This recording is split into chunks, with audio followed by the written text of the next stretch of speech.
Ang kwentong ito ay hango sa totoong buhay. Mula ito sa isa nating kabayan na itago na lamang natin sa pangalang Mila. Walang eksaktong taon, probinsya ng Aklan. Mila po, ano bang ginagawa mo sa gubat? Alam mong delikado sa lugar na yun eh. Babae ka pa naman. Wika ni Mang Abner. Wala namang gagalaw dun sa akin eh. Kasama ko naman si Agos. Tugon ni Mila. Ayang ka na naman eh. Sino ba kasi ang Agos na yan? Kaibigan ko po si Agos. Ilang beses ko na pong sinabi sa inyo yung tungkol sa kanya, hindi ba? Oo, ilang beses mo nang sinabi sa akin ng tungkol dyan. Minsan hindi ko pa nakikita eh. Ilang taon na ba siya? Saan siya nakatira? Hindi ko po alam kung ilang taon na si Agos. Pero sa gubat po siya nakatira. Ganun ba? Bakit hindi mo hayain minsan na pumunta dito sa tahanan? Para naman makapagmeryenda. Inaya ko na nga po siya. Pero sabi ni Agos, hindi niya po pwedeng iwanan ng kagubatan eh. May mahalagang bagay siya doon na binabantayan. Kaya ako na lang po yung pumupunta. Pag-uusap ng maglolong Mag-Abner at Mila. Nang mga panong iyon, 12 taong gulang pa lamang ang paslit. Nakatira sa mabundok na bahagi ng kanilang bayan. Walang kaibigan si Mila sa kanilang lugar dahil napakalayo ng mga bahay doon. Ang pinakamalapit nilang kapitbahay nasa kabilang ilog. Samantalang ang tahanan matatagpuan sa pinakatuktok ng burol na napapaligiran ng mayabong na kagubatan. Ito ang lugar na nakasanayan ni Mila simula nang maulila sa mga magulang. Nangyari ito sa pananalakay ng rebelde. Mabuti na lamang at nadala ang sanggol na si Mila sa bayan nang maganap ang sakuna. Simula noon, hindi na nawalay pa sa piling ng matanda si Mila. Hindi rin inilihim ni Mang Abner ang tungkol sa nangyari sa mga magulang nito. Sa katunayan, 2 beses kada taon kung bumisita ang mga ito sa puntod ng kanyang ama at ina. Isa sa tuwing anibersaryo ng kamatayan ng mga ito at sa tuwing sasapit ang undas. Madalas itong maglaro sa kagubatan kung minsan inaabot ito sa paglubog ng araw. Ilang beses na itong pinagsabihan ni Mang Abner, ngunit patuloy pa ring bumabalik si Mila sa gubat. Ligtas naman tuwing umuwi ng tahanan, kung minsan may malalaking isda at ligaw na prutas pa itong dala. Nagpatuloy ang ganitong gawain ni Mila hanggang sa magdalaga. Sa tuwing uuwi galing ng paaralan, dumidiretso ito sa kagubatan. Mila, ano na naman ang gagawin mo sa gubat?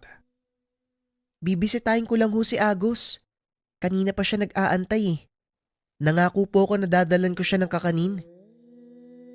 Gusto ko makilala yung Agos na yan ha. Minsan nga, makasama ko nang makilala ko naman ang kaibigan mo. O siya, huwag kang magpapagabi. Nagmamadaling lumabas ng tahanan ng dalaga papunta sa kagubatan. Naisipan ni Mang Abner na sundan ng dalaga para malaman kung ano ang ginagawa nito at bakit palaging nagpupunta sa gubat. Marahang naglakad ang matanda papasok sa kagubatan. Hindi nito alam kung saan nagpupunta si Mila. Kaya nahirapan siya sa paghanap, lalo pat napakasukal ng lugar. Nagpa siya si Mang Abner na umuwi na lang, antayin na bumalik ang apo. Akmang lalabas na sana ang matanda nang biglang makarinig ng tawa mula sa malaking nilalang. Dito na nagsimulang mag-alala si Mang Abner. Sinundan nito ang pinagmumula ng tawa. Natunto nito ang malawak na kapatagan sa gitna ng gubat.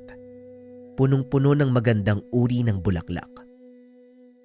Nakaupo si Mila sa taas ng malaking bato habang nakatingin sa malaking puno. Nagtago si Mang Abner sa likod ng malaking puno upang obserbahan ang nangyari sa apo. Nanlaki ang mga mata nang biglang magpakita ang isang malaking nilalang na may katawan ng tao at may ulo ng kalabaw. Nakaupo ito sa paanan ng malaking puno at kung hindi mo ito mapagmamasdang mabuti, hindi makikita ang figura ng nilalang. Hindi gumawa ng ingay ang matanda. Pinakinggan ang usapan ng dalawa. Alam mo, Agos, nagtataka ako kung bakit ayaw mong lumabas sa kagubatan eh. Sinasabi nga ni Lolo, pumunta ka sa bahay nang makilala ka niya.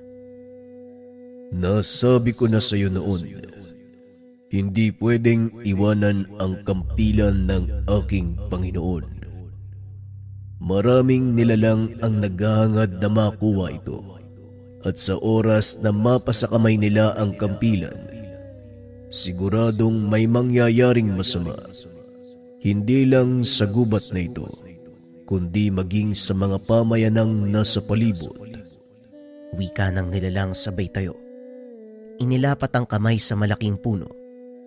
Laking gulat ni Mang Abner nang kunin nito ang sandata mula sa katawan ng puno. Napakaganda ng kampilan na yan ha. Bakit pala ikaw yung nag-aalaga? Sandata yan ng Panginoon mo. At saka sino nga uli yun? Siya Pulakay ang nagmamay-ari ng kampilang ito. Isa sa pinakamalakas na mandirigmang diwata. Ipinagkatiwala niya sa akin ang kampilan dahil isa ko sa mga nilalang na naging katuwang ni Mapulon sa paglikha. Ako lang ang nilalang na may sapat na kakayahan na hawakan at kontrolin ng kapangyarihan ng sandatang ito. Matapos nitong ipaliwanag ang tungkol sa sandata, ibinalik ng nilalang ang sandata sa katawan ng puno. Naku, dumidilim na pala. Kailangan ko nang umuwi. Baka nag-aalala si Lolo Abner. Mag-iingat ka. Hanggang sa muling pagkikita, Mila. Eto, ibigay mo sa matanda. Pasensya na at ito lang ang nakayanan ko. Tugon ni Agos. Sabay abot ng binungkos na dahon ng anahaw. Punong-puno ito ng mga ligaw na prutas. Naku, salamat Agos ha. Paborito ni Lolo yung mga prutas na to eh. Sige na, mauuna na ako. Wika ng dalaga. Mabilis na umalis sa lugar si Mang Abner. Ngunit ibang daan ang tinahak nito. Nagmamadaling maglakad ang matanda. Kaso nga lang biglang humarang ang nilalang. Hindi na nakasigaw pa si Mang Abner dahil sa gulat.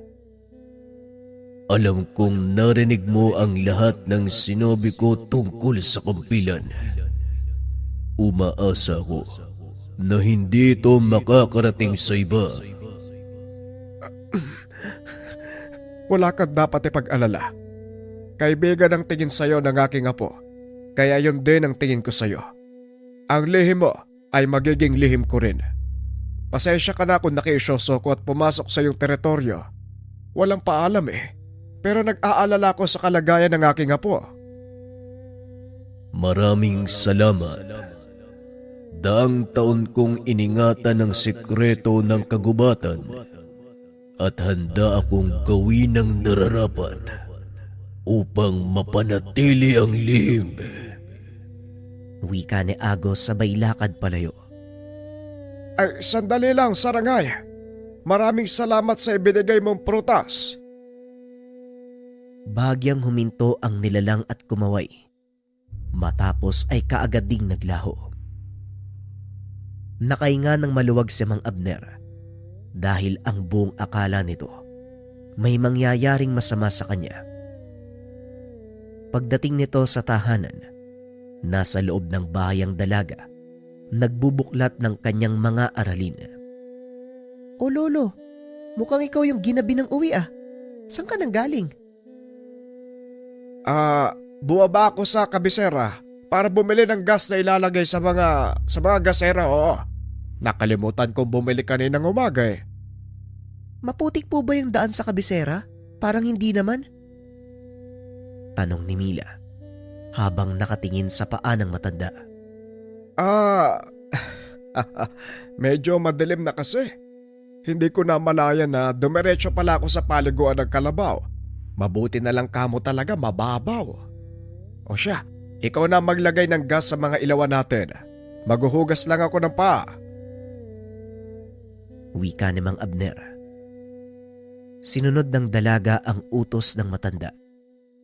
Pagkatapos kumain ng mga ito ng hapunan, binanggit ni Mila ang tungkol sa mga regalong ipinabibigay ng kaibigan.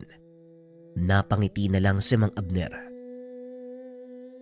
Wala po ba kayong sasabihin? Edi salamat sa kaibigan mo. Nagtaka ang dalaga. Kadalasan nagtatanong pa ito ng kung ano-ano at kung saan kinuha ng dalaga ang mga prutas. Kesyo baka namitas ito sa taniman sa paligid o nanguha lang ito ng walang paalam. Naninibago tuloy ako sa iyo, Lolo. Diba dati, sinasabihan niyo pa ako eh. Baka kung saan kinuha yung mga prutas. Alam ko na rin naman ang isasagot mo sa akin. Bakit pa ako magtatanong? Sige na, magpahinga ka na. Maaga ka pang papasok bukas. Kinabukasan maagang umalis si Mila papunta sa paaralan. Sinamantala ni Mang Abner ang pagkakataon upang makabalik sa loob ng gubat. Nagdala ito ng mga kakanin at isang malaking lalagyan ng lambanog. Nagpunta ito sa lugar kung saan nakikita sila Mila at ang nilalang. Inilapag ang mga dala sa malaking puno at naupo. Kaibigan, pagpasensyahan mo ang muli kong pagpasok dito sa teritoryo. Pero wala akong masamang intensyon. Eto, nagdala ko ng ilang pasalubong. Halika, pagsaluhan natin ang mga ito. Wika ni Mang Abner. Nag-antay ito ng ilang minuto. Ngunit hindi nagpakita ang nilalang. Akmang aalis na sana ito nang maramdaman na may kumilos. Anong kailangan mo? Nag-abala kang magdala ng mga kakanin. At tama ba ang naamoy ko? Lambanog. Walang kaso yan. Nagpapasalamat lang ako sa pakikipagkaibigan mo sa apo ko. Tugon ni Mang Abner at muli itong naupo at hinarap ang nilalang. Hindi na lingid sa iyo ang tungkol sa kampilan. Ilang tao na ang nakasalamuha ko. Iisa lang ang pakay nila, ang kapangyarihan ng kampilan. Iba si Mila, dahil hindi ko nakita sa kanya ang pagiging sakim sa kapangyarihan. Dalisay ang puso ng apo mo, kaya hindi mahirap sa akin ang pagkatiwala ng batang iyon. Inosente ang isipan ni Mila pagdating sa usapin ng kapangyarihan, kaya wala kang dapat alalahanin. Pero ang gusto ko malaman, kung paano mong nakilala at naging kaibigan si Mila. Wika ni Mang Abner. Pinaliwanag ni Agos ang buong pangyayari. Kaunting pagbabalik tanaw. Minsang nakaupo sa kapatagan ang sarangay. Nang makarinig ito ng iyak ng sanggol, sinundan ito ng nilalang at natagpuan ng isang bagay na nasa tuktok ng burol. Sinubukan itong lumapit, ngunit hindi siya pwedeng lumabas ng gubat dahil sa pananggalang na nakapaligid. Hindi alam ni Agos kung ano ang dahilan, ngunit tuwing umiiyak ang sanggol na si Mila, pinupuntahan niya ito at pinapatugtog ang kanyang plauta. Ito ang ginagawa ni Agos hanggang sa dumating ang pagkakataong nakapaglalakad na si Mila. Naligaw ito sa loob ng gubat. Nataranta si Mang Abner sa kakahanap sa paslit. Ngunit pagsapit ng hapon, umuwi ito na may mga dalang prutas. Balik tayo sa kasalukuyan. Nauunawaan ko na. Hindi na ako magtatanong kung paano kang nakapunta sa lugar na ito. Siguradong hahaba ang usapan eh. Ang mabuti pa, magsalo na lang tayo sa dala kong pagkain. Dito unti-unting nakilala ng matanda ang ugali ni Agos. Sa kabila ng laki nito at nakakatakot na anyo, may nakatagong kabaitan at masayahing personalidad. Matapos ang tagpong iyon, nagpa siya ang matanda na umuwi bago pa ito abutan ng hapon. Masaya kong makilala ka, Abner. Nakakalungkot lang dahil hindi ako maaaring umalis sa gubat na ito para samahan ka papunta sa iyong tahanan. Mag-iingat ka sa daan. Huwag kang mag-alala, Agos. Kabisado ko naman ang daan palabas eh. Pakiusap lang, huwag mong sasabihin kay Mela na magkakilala na tayo. Walang problema sa akin. Salamat din sa pagkain at masarap na lambanog. Ulitin natin ito sa mga susunod pang pagkakataon. Pagdating sa tahanan, saktong papasok na si Mila sa kanilang bakuran. Nagmamadali itong nagbihis para pumunta sa kagubatan. Nagmano lang ito sa matanda at kagad nang tumuloy. Ngunit sa kalagitnaan ng paglalakad, napahinto ang dalaga. Lolo, bakit parang amoy lambanog kayo? At saka, hindi po ba kayo magtatanong? Alam ko na kung saan ka pupunta kaya sige na nang makabalik ka ng maaga. Napainom lang ako ng kaunti kanina sa kabisera. Kunti lang naman. Tugon ni Mang Abner. Habang naghahanda ng hapunan ang matanda, napansin nito ang pangkat ng mga kalalakihan na papasok ng kagubatan. Dumaan ito sa loob ng kanyang bakod, kaya naman lumabas ito ng tahanan upang magtanong. Magandang hapon sa inyo, Cesar. Maaari ko bang malaman kung saan kayo pupunta? Magandang hapon din sa'yo, tanda. Papasok lang kami sa kagubatan para mangaso. Mga dayo mula sa kabilang bayan na sakop ng syudad dito makasama ko eh. At ang lugar na ito ang napili naming puntahan. Balita ko kasi, may mga baboy ramong gumagala dito. Tugon ng isang lalaki na nagngangalang Cesar. Oo, tama kayo. Maraming ang ligaw na hayop sa lugar na ito. Yun ay sa kadailanang ipinagbabawal ng pamahalaan ng pangangaso dito. Nasa loob kayo ng bakuran ko eh. Hanggat maaari lumabas na kayo kung ayaw niyong magkaroon tayo ng malaking problema. Tumawa ang mga kalalakian. Nilapitan si Mang Abner ng isa sa mga dayo. Talagang magkakaproblema tayo kung panghimasukan mo kami sa gusto naming gawin. Huwag kang makialam, tanda. Wika ng lalaki. Brado, wala naman sa usapan ng saktan mo ang taga rito ah. Halika na, tumuloy na tayo. Bitawan mo ang matandang yan. Wika ni Cesar. Ayaw ko lang ng mga pakialamero. May mahalaga akong misyon sa lugar na ito. At sa oras na mabulilyaso, pasensyahan tayo. Dahil ikaw ang mananagot sa akin, Cesar. O na, Brando. Kaya bitawan mo na si Mang Abner. Halika na. Tumuloy na tayo. Mang Abner, pasensya na ho kayo. Napailing na lang ang matanda at muling nagsalita. Siguradong pagsisisihan niyo ang pagpasok sa lugar ng kagubatan. Kung ano man ang binabalak niyo, pakiusap. Huwag na kayong tumuloy. Muling wika ni Mang Abner. Sa pagkakataong iyon si Cesar ang kausap nito.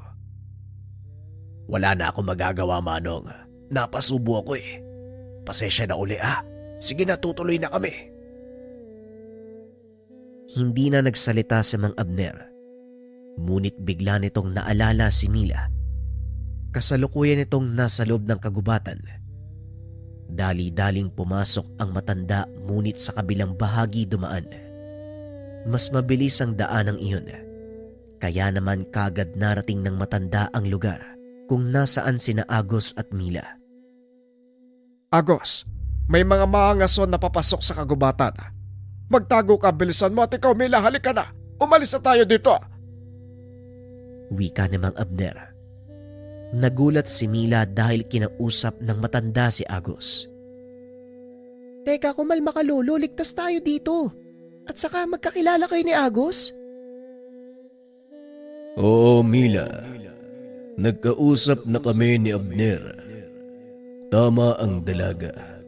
Walang sino man ang makakapasok dito kung hindi ko papahintulutan. Maaari mo bang ipaliwanag ang mga sinasabi mo? Isang pangkat na mamangaso ang dumaan sa tahanan. Papasok sila dito ngayon eh. Nakausap ko ang isa sa kanila. Ang sabi, may mahalaga silang pakay sa loob ng kagubatan. Pagpapaliwanag ni Mang Abner. Sa kalagitnaan ng pag-uusap ng mga ito, narinig ni Agos ang ingay ng paparating na pangkat. Magtago kayo sa likod ng malaking puno. Mukhang tama ka, Abner. Dito nga sila papunta. Wika ni Agos. Dali-daling nagtago ang maglolo sa likod ng malaking puno. Bigla ding naglaho si Agos at lumitaw naman mula sa kakawian ang pangkat. Malakas ang pakiramdam ko. Dito nakatago ang hinahanap namin. Mahusay, Cesar. Sa oras na makuha ko ang kampilan, may malaki kang pabuya sa akin. Hoy kayo dyan, magsimula na kayo sa paghanap. Wika ng lalaki. Ginalugad ng mga kasama nito ang paligid. Kaso nga lang wala silang makita. Mabilis namang nakalis ang dalawa sa pinagtataguan bago makapunta sa dakong iyon ang mga mangaso. Paano nalaman yung tungkol sa kampilan? Lolo, may pinagsabihan ka ba? Wala akong kinausap tungkol sa bagay na ito, Mila. Tanging tayo lang ni Agos ang nakakalam. Pasensya ka na kung hindi ko nasabi sa iyong nagkausap na kami ni Agos. Kilala ko ang taong yun. Isa siyang antingero na nangungulekta ng mga makapangyarihang kagamitan. Kailangang maalis sa lugar na ito ang kampilan, pero magagawa ko lang itong ilipat kung may isang tao na may sapat na kakayahan na hawakan ito at itago sa kanyang katawan ng sandata. Bakit hindi natin subukan, Agos? Nagulat ang matanda sa sinabi ng dalaga. Hindi nito akalaing may isip ito ng apo. Nababaliw ka na bang bata ka? Huwag na, Mila. Hindi ako makakapayag na ilagay mo sa kapamakan ng sarili mo. Tama ang lolo Abner mo, Mila. Masyadong delikado para sa isang pangkaraniwang mortal na hawakan ang sandatang ito. Tanging piling tao lang ang may kakayahang humawak ng sandata. Sila yung mga tao na nagmula o malapit sa angkan ni Apo Lakay. Pero hindi ba mas delikado kung mapupunta yan sa kamay ng mga taong yun? May punto ka. Sa ngayon, mukhang wala na tayong pagpipilian. Wika ni Agos sabay kuha ng kampilan sa loob ng isang puno. Huwag mo sabihing hahayaan mong hawakan ni Mila ang sandatang yan. Sa oras na may mangyari sa aking apo, gagawin kitang pang-araro sa bukid, Agos. Ano man ang mangyari sa apo mo, ako ang mananagot. Kaya Mila, bilisan mo. Wala na tayong oras. Wika ni Agos. Hinawakan ng dalaga ang kampilan. Laking gulat ni Mang Abner.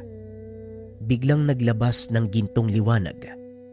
Napapikit ang matanda at nang dumilat ito ay wala na ang kampilan. Anong nangyari? Nasaan ang kampilan? Nasa loob ng katawan ni Mila. Mamaya natin pag-usapan ng tungkol dyan. Sa ngayon, kailangan nating makaalis sa lugar na ito. Paniguradong nakita ng mga taong yun ang liwanag. Dali-daling tumakbo palabas ng gubat si Mang Abner hanggang sa makarating sila sa tahanan. Nagulat si Mila dahil nagawang sumama ni Agos palabas ng kagubatan. Teka, di ba ang sabi mo bawal kang lumabas ng gubat? Anong ginagawa mo dito? Hinawakan ni Agos ang kanyang dibdib. Naramdaman ni Mila ang pagbigat ng kanang braso. Unti-unting lumitaw ang gintong kadena na nakakabit sa leeg ni Agos. Nakatali sa akin ang kampilan. Kung nasa nito, kailangang naroon din ako. Anong mangyayari kay Mila? Ngayon nasa loob ng katawan ng apo ko ang kampilan. Wala kang dapat ipag-alala. Dahil tinanggap ng katawan ni Mila ang kampilan, kung hindi karapat-dapat ang apo mo, kanina pa lang sumabog na ang katawan niya. Ito ang ipinagtataka ko. Tanging mula lang sa linya ni Apo Lakay ang maaaring makahawak at mangalaga ng kampilan. Paano ka nitong napili? Hindi ko rin alam, Agos eh. Hindi ko nga kilala yung apo na sinasabi mo. Pero teka, ang ibig sabihin ba nito kung nasaan ako, nakasunod ka din? Paano kung may makakita sa'yo? Walang ibang nakakakita at nakakarinig sa akin. Maliban sa inyong dalawa ni Abner, wala kang dapat ipag-alala, Mila. Ayos pala kung ganun. Hindi ko na kailangan pumunta sa gubat para makipagkulitan sa'yo. Mag-iingat ka pa din, Mila. Lalo pa sa pakikipag-usap kay Agos sa maraming tao. Baka mamaya niyan pagkamalan kang baliw. Alam ko naman po yun, Lolo. Pero Agos, maliban sa kasama kita, may iba bang magagawa ang kampilan sa loob ng katawan ko? Kung talagang karapat-dapat ka, bibigyan ka nito ng kapangyarihan at ikaw mismo maaari itong gamitin upang ipagtanggol ang iyong sarili. Wala naman akong alam sa paghawak ng kampilan. Hindi ko nga mahawakan ng maayos yung itak namin pa nagsisibak ng kahoy eh. Kusang darating ang kaalaman sa iyo sa oras na kailanganin mo, Mila. O siya, tama na ang pag-uusap na yan. Halina kayo ng makakain. Magpahinga ka na, Mila. Maaga pa ang pasok mo bukas. Wika ni Mang Abner. Hindi lang ito nagpapahalata, ngunit nag-aalala siya para sa apo. Kinabukasan, maagang umalis ang dalaga para pumasok. Naiwang mag-isa ang matanda sa tahanan. Muling dumaan ang pangkat ni Cesar kasama ang mga mangaso na galing sa syudad. Manong, magandang umaga. Dadaan lang ho kami palabas. Walang problema. O ano, nahanap nyo ba yung pakay nyo kagabi? Hindi nga, Manong eh. Pero babalik kami sa susunod na mga araw. Baka sakaling matsyempohan namin ang nilalang na yon. Ano ba yung nilalang na hinahanap nyo? Muling tanong ni Mang Abner. Sa pagkakataong iyon, si Brando ang sumagot. Masyado ka ng maraming tanong, tanda. Huwag ka nang makialam kung ayaw mong mapahamak. Wika ni Brando at kagad silang umalis. Tuwang-tuwa ang matanda dahil alam niya na walang mapapala ang mga ito. Pagsapit ng hapon, ipinaalam ni Mang Abner kay Mila ang nangyari. Merong kakayahan ng tao na yon na maramdaman ang presensya ng kampilan. At sa oras na mapalapit si Mila sa kanya, may posibilidad na malaman nito ang kinaroroonan ng sandata Mila, mukhang kailangan mong pag-aralan ang paggamit ng kampilan ni Apo Lakay. Hindi ba ang sabi mo sa akin, kusang darating sa akin ng kaalaman sa oras na kailanganin ko? Kaya hayaan mo na. Sigurado namang hindi ako papabayaan ng kampilan eh. Nandyan ka naman para protektahan ako, hindi ba? Hindi na nakapagsalita ang sarangay. Naging mapayapa naman ang mga sumunod na araw. Ngunit hindi inasahan ng dalaga na makakasalubong nito ang pangkat ni Brando sa bayan nang minsang pauwi na ito galing sa paaralan. Nakaupo ang pangkat sa harapan ng isang tindahan at saktong napadaan si Mila. Hindi sinasadyang mapatayo ang isa sa kanila at nabangga ang dalaga. Uy, ikaw! Tumingin ka nga sa dinadaanan mo. Hindi mo ba ako nakita? Sa laki mong yan, hindi pa kita makikita. Ikaw nga tong hindi nakatingin sa dinadaanan eh. Pinagtawanan ng mga kasama ang lalaki. Dahilan para magalit ito. Inambahan ng sampalang dalaga. Ngunit biglang hinawakan ni Brando ang kanyang kamay. Hindi ganyan ang pagtrato sa mga babae, Bustos. At ikaw naman masyadong matalas ang dila mo. Mag-iingat ka dahil hindi mo kami kilala. Wika ni Brando. Nanlaki ang mga mata ng dalaga dahil pamilyar sa kanya ang taong iyon. Sige po, pasensya na po kayo ha. Aalis na lang po ako. Tugon ng dalaga. Akmang aalis na sana ito nang biglang hawakan ni Brando ang kanyang kamay. Sandali lang. Mukhang nakakaaliw ka naman. Bakit hindi mo na lang kami samahang uminom? Nakakawalang ganang uminom kung kami lang eh. At saka, iniyaw na isda lang ang pulutan. Bakit hindi mo kami aliwin ng isang magandang sayaw? Nasisiraan ka na ba ng ulo? Bakit naman ako sasayaw para sa inyo? Bitawan mo ko, kung hindi sasamain ka. Tumawa ng malakas si Brando. Nagsipagtawanan na din ang mga kasama. Hinawakan ng dalaga sa braso at tinutukan ng patalim sa leeg. Alam mo bang walang tumatanggi sa akin sa syudad? Ikaw, sino ka sa tingin mo para tanggihan ako? Wika ni Brando habang inaamoy ang buhok ni Mila. Pasensya na ha, pero wala ka sa syudad. Tugon ng dalaga sabay suntok sa sikmura. Dahilan para mabitawan ang hawak na patalim. Namilipit sa sakit ang dalaga. Sinugod ng mga kalalakian ng dalaga at sa pagkakataong iyon, hindi inasahan ni Mila ang susunod na mangyayari. Biglang lumitaw sa kanyang harapan si Agos. Hinambalos ang mga papasugod na kalaban. Nagsipagtalsikan ng mga ito at tumama sa kalapit na pwesto. Nanlaki ang mga mata ni Brando nang makita ang malahiganteng nilalang. Tumayo ito at bumunot ng itak sabay sugod kay Mila. Kahit anong mangyari, wag na wag mong gagamitin ang kampilan. Maliban na lang kung handa kang pumatay. Sa palagay ko, ipapaubaya ko na sa iyo ang isang yan. Wika ni Mila. Hinarangan ni Agos ang papasugod na kalaban at hinawi ang sandata. Ang dakilang sarangay. Anong ginagawa mo sa katawan ng dalagang yan? At paano?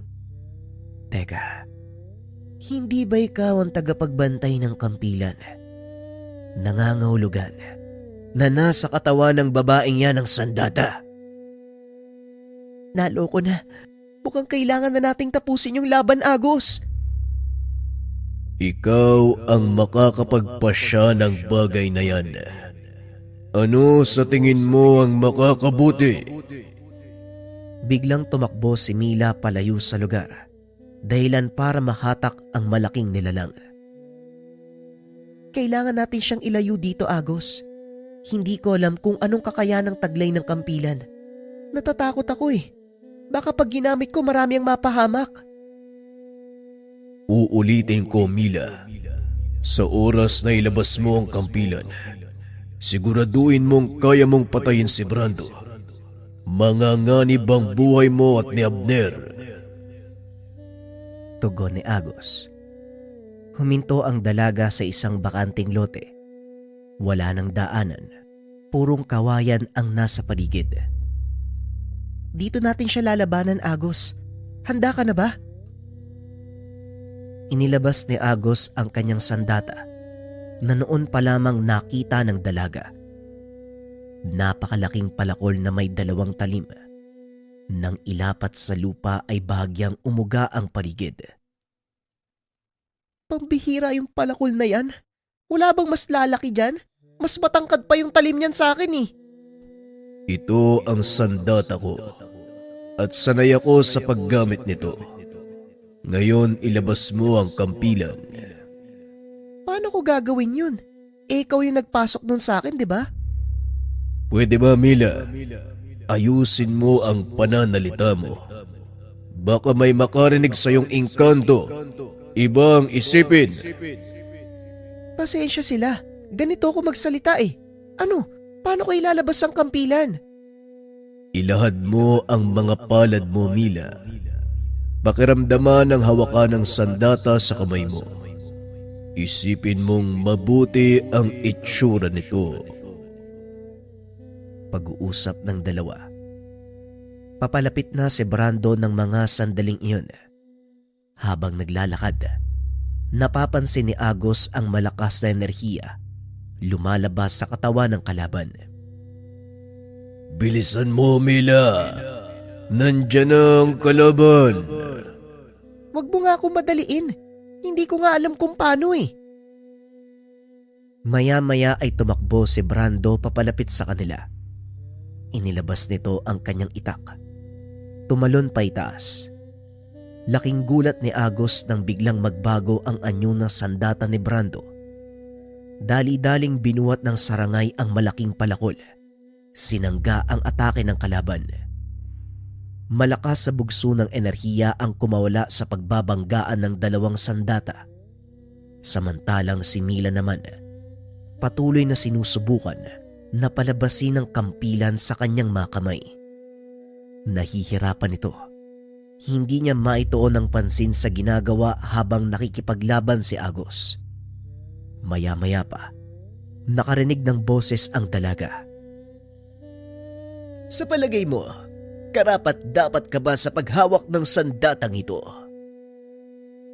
Wika ng tinig. Habang nakapikit, nakikita ng dalaga ang isang matipunong lalaki na nakasuot ng gintong tapis. May hawak itong 2 kampilan, nakawig sa sandatang itinago ni Agos sa kanyang katawan. Hindi ko masasabi kung karapat-dapat ako. At kung sino ka man, ikaw ang makakapagsabi nun.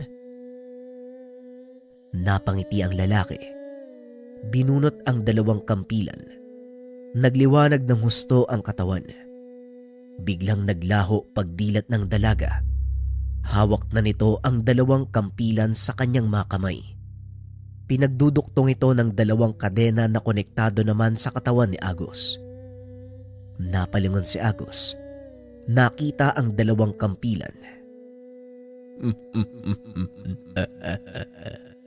Mukhang minaliit ko ang kakayahan mo. Hindi lang isang kampilan ang nagawa mong palabasin, kundi maging ang kakambal nito. Mamaya na tayo mag-usap, Agos. Marami kang dapat ipaliwanag sa akin. Tugon ni Mila. Sabay sugod sa kinakatayuan ni Brando. Nagulat ang lalaki. Hindi nito inaasahang masisilayan niya ang aktwal na sandata sa kamay ng dalaga. Sino ka?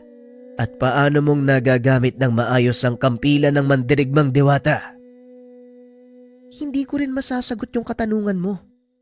Ang alam ko lang, isa akong pangkaraniwang dalaga na may kaibigang taong kalabaw. Pag-uusap ng dalawa. Sa isang wasiwas lang ni Mila ng hawak na sandata, nagawang wasakin ng sandata ni Brando. Nawalan ito ng malay. Napanganga ang dalaga. Hindi nito inakalang ganong kalakas ang kapangyarihan ng kampilan. Nasaksiyan mo ang pinsalang maaring maidulot ng kampilan ni Apo Lakay. Ngayon siguro naman, alam mo na ang dahilan kung bakit hindi ito pwedeng mapasakamay ng mga taong hindi karapat-dapat. Oo, Agos. Naiintindihan ko na. Siguro naman wala nang magagawa yung isang yan, no? Wala na, Mila. Sabay na nawala ang kanyang kakayahan sa pagkawasak ng sandata.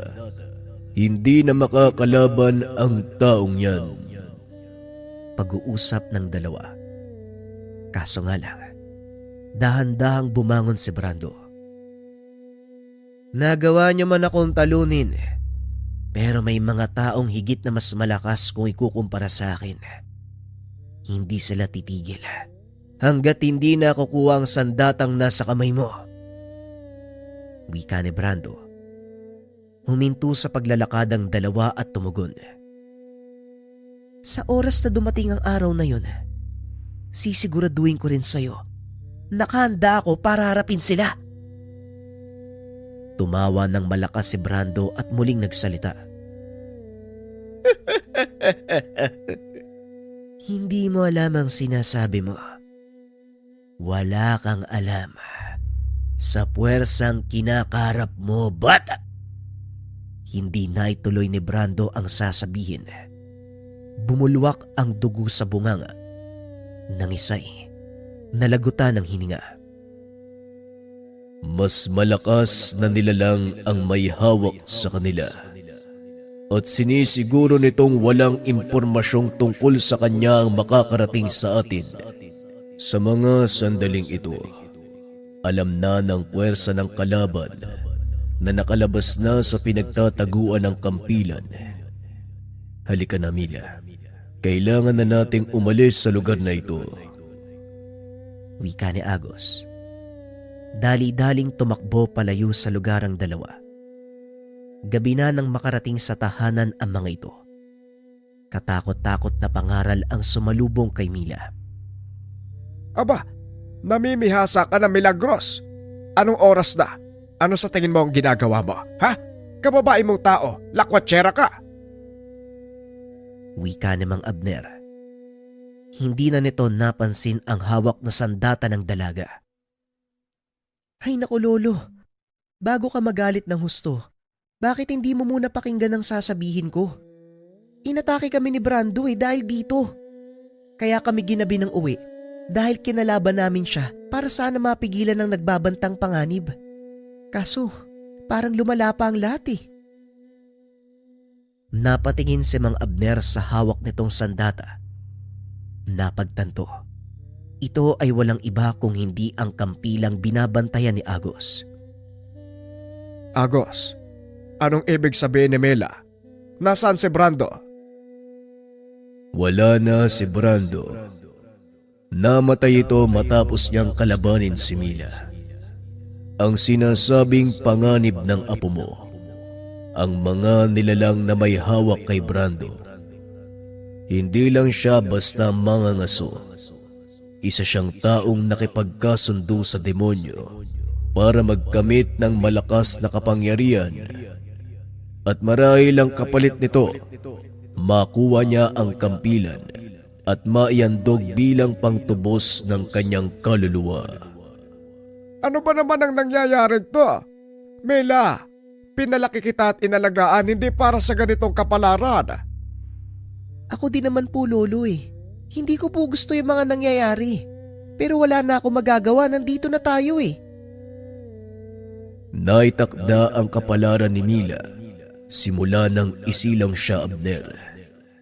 Kahit anong gawin mong pagpigil dito, mangyayari at mangyayari ang lahat. Siguro nga tama ka, Agos. Hindi lang talaga ako makapaniwala na ganito ang kahantungan ng kaisa-isa kong apo. Tugon ni Mang Abner. Nang gabing iyon, naupo si Mila sa atangan at naalala ang lalaking nakita habang pilit na inilalabas ang kampilan. Tinawag nito si Agos upang makapagtanong. Sabihin mo nga sa akin, anong itsura ni Apo Lakay? Bakit mo naitanong? Wala lang. Sige na, sabihin mo na sa akin. Matipunong lalaki na puno ng batok ang katawan, kagaya ng nasa braso ko. May gintong tapis bilang pang-ibaba. Yan ang tipikal niyang anyo. Pero sa oras na nakikipaglaban ng diwata, iba ang kasuotan nito. Siya nga siguro yung lalaki nakita ko nung nakipaglaban tayo kay Brando. Nangyari yun bago ko mailabas yung kampilan. Saan mo siya nakita? Sa isipan ko, hindi ko alam kung namamalikmata ako o totoo ba yun? Pero tinanong niya ako kung karapat dapat bang mapasakin ang kampilan. Ano ang sinagot mo? Sana lang naging magalang ka sa pananalita. Ang sinabi ko sa kanya, siya lang ang makakatukoy kung karapat dapat ba ako o hindi. Naku, mahabaging lalahon. Hindi ka ba talaga magbabago, Mila? Hindi ko mawari kung saan mo nakuha ang pamamaraan ng pananalita mo. Masyado kang magaslaw na parang walang pinag-aralan. Nang kapanahunan namin, hindi ganyan kumilos ang mga kababaihan. Nagbabago din ang panahon, Agos, gaya ng ugali ng tao, no? Dahil kailangan mo makiangkop sa paligid mo. Ganto lang naman ako manalita pero hindi ko naman nakakalimutan ang pagpapalaga sa kapwa. Siguro nga tama ka. Pero ang taong nakita mo, walang iba kung hindi si Apo Lakay, ang bathala ng mga mandirigmang diwata. Kung ganun, karapat dapat ako sa kampilan? Sa hindi malamang kadahilanan, Mila, oo, karapat dapat ka. Salamat naman. Akala ko tsamba lang Anong tsamba? Ano ang ibig mong sabihin sa salitang yon? Tsamba, naswertehan, ganun. Kahit kailan, hindi ko talaga maunawaan ng mga sinasabi mo. Pwede bang gumamit ka ng pangkaraniwang salita ng mga tao? Pero maiba ko, Agos. Ano bang nangyayari? Ngayong nalaman na ng kalaban ng tungkol sa kampilan, anong magaganap? Malaking kaguluhan ang paparating nila. Patawad kung nadamay kayo ng lolo Abner mo. Hindi ko na dapat ipinakilala sa iyo ang kampilan. Ano ka ba, Agos? Di ba nga ang sabi mo, kapalaran ko to Wala nang makakapigil nun. Wala kang dapat ihingi ng tawad. Ang kailangan nating gawin, pagandaan ang mga susunod na mangyayari. Pag-uusap ng dalawa. Nang mga sumunod na araw, nagsimulang magsanay si Mila. Bagaman hindi naman ito kailangan, pinili ng dalagang sanayin ng sarili sa pakikipaglaban. Sa tulong ni Agos, natuto si Mila sa larangan ng arnis, na pangunahing elemento sa paggamit ng kampilan. Kaunting kalaman, si Lapu-Lapu ay biyasa sa larong arnis, maging ang ilan sa mga sinaunang Pilipino, dahil hindi ka makakahawak ng kampilan kung hindi mo matututunan ang arnis. Naging biyasa ang dalaga sa pagtatanggol sa sarili, hanggang sa sinubukan nitong gamitin ang dalawang kampilan upang tuluyang makontrol ang taglay niyang lakas.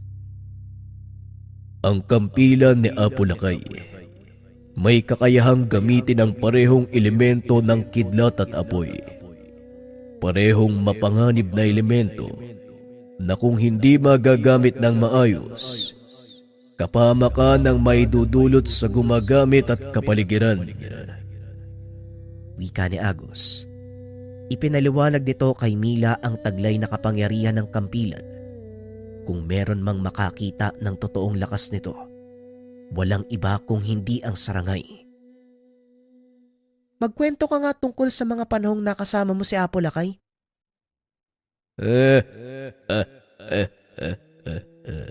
Matatawa ka. Hindi maniniwala kung paanong umabot sa punto na naging tagapagbantay ako ng kampilan. Nakakapagod magsalita. Kaya heto, hawakan mo ang palakol. Hayaang maglakbay ang isipan pabalik sa nakaraan, kung saan nakikisalamuha pa ang mga diwata at bathala sa mga tao. Inilapat ni Mila ang kamay sa sandata ni Agos. Laking gulat nito. Bumalik sila sa nakaraan. Nakita nito ang mga taong nakasuot ng sinaunang damit. Ang mga lalaki ay nakabahag, habang ang kababaihan naman nakatapis na mga hinabing tela mula sa hibla ng abaka. May nakasugbit na sandata sa mga bewang ng kalalakian. Ang ilan ay nagtatrabaho sa bukid. Ang ilan ay naglalakad sa daan habang nakasakay sa karosang hila-hila ng mga tao. Ito ang panahong nakagisnan ko. Ang mga nakikita mo ay pangkaraniwang mga tao. Nakabatay ang kanilang katauhan sa antas ng kapanganakan. May mga alipin, timawa o malalaya. May kadatuan. Sila yung mga angkan ng pinuno o dugong maharlika na nakakataas sa lipunan.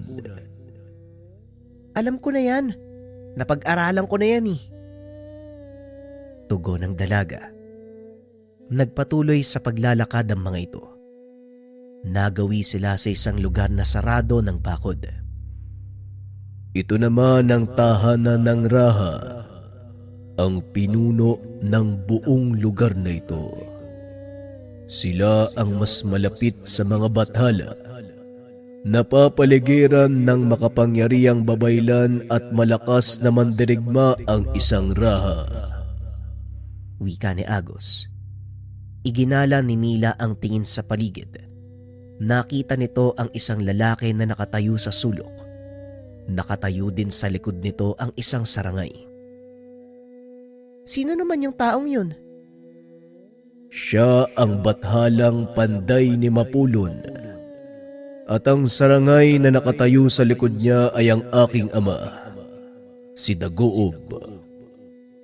Maya-maya ay nakita nito ang isang munting sarangay, nakikipaghabulan sa mga bata. Sinaway ito ng nakakatandang sarangay. Kaagad tumigil sa pakikipaglaro. Agos, hindi ganyan ang asal ng isang tagapagbantay. Umayos ka. Hayaan mo sila, Dagoob. Bata pa si Agos, kaya normal lang na makipaglaro siya. Tama siya pula kay Dagoob. Darating ang panahong matututo si Agos at sisiguraduhin ko sa iyo na magiging kasing husay mo siya. Wika ni Apo Lakay at ni Mapulon. Napatingin ang dalaga sa kaibigan. Nakitang nangingilid ang luha sa mata ng malaking nilalang. Ikaw pala yung batang sarangay na yan? Hindi ko alam na pasaway ka din pala ha? Normal lang sa bata ang ganon. Napako naman ang tingin ni Mila sa isang lalaki. Yun ang nakita niya sa isipan nang ilabas ang kampilan. Hulaan ko. Siya si Apo Lakay, hindi ba? Ano ka ba? Hindi dapat itinuturo ng ganyan ang isang batala. Wika ni Agos habang hinahawi ang kamay ng dalaga. Hayaan mo na. Hindi naman nila tayo nakikita, di ba? Ikinumpas ni Agos ang kamay. Mabilis na lumipas ang panahon. Ayon dito, walang mahalagang kaganapan sa tagpong iyon. Kaya dinala niya ang dalaga sa panahon kung saan nagsimula ang kanyang tungkulin bilang tagapagbantay ng kampilan. Nasa gitna sila ng isang digmaan. Nagkalat ang apoy sa paligid. maging ang mga bangkay ng hindi kilalang nilalang at mga mandirigmang tao. Nakatayo ang dalawang sarangay sa tabi ng isang lalaki. May hawak na kampilan sa magkabilang kamay.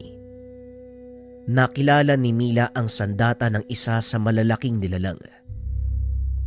Agus, ikaw ba yung isa sa mga sarangay na yan? Oo, Mila. Tumayo kami sa likod ni Apo Lakay nang panahong humarap sa malaking digmaan ang mga bathala. Sino ang kalaban? Walang iba.